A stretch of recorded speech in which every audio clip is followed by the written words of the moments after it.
আমি recent check গুলো করি bro. What ever your PC specs? RTX 5090?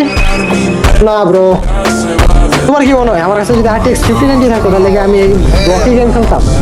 হ্যাঁ, এই বাক্সওয়ালা বক্সওয়ালা গেম খেলতাম না। আমি খেলতাম ভাই GTA 5, তারপরে হইতেছে তোমার রেসিডেন্ট ইভিল, এইগুলো খেলতাম। এইসব ব্লক গেম কে খেলতাম? হ্যাঁ, এগুলো কেউ খেলে? কেউ খেলে বলো?